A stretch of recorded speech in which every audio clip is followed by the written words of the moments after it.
So on today's Mixology video, we're going to be talking about what's up with all those seltzer beers. Since White Claw and Truly came onto the market a few years ago, we've seen an explosion in different varieties. So seltzers are a specially made product. The alcohol in seltzers comes from a process that is similar to brewing beer, but then it's filtered to take away some of the flavors and make it a little bit more neutral.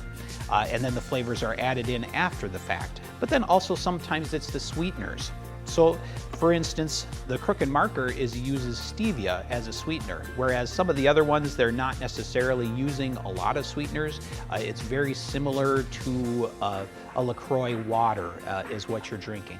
And of course, as the White Claws and the Trulies try to be like a vodka soda, thus we've had an explosion of items being added where they are actually made with vodka and soda, but put into a can.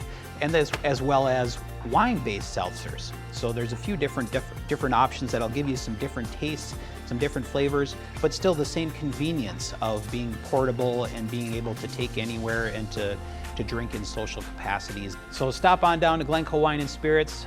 We've got a large selection and ever-expanding selection of seltzers. And if you just want to try them, I'll certainly help you out at the store. All our staff knows about the different varieties, and we'll help you pick out one, and then you'll want to try the next one.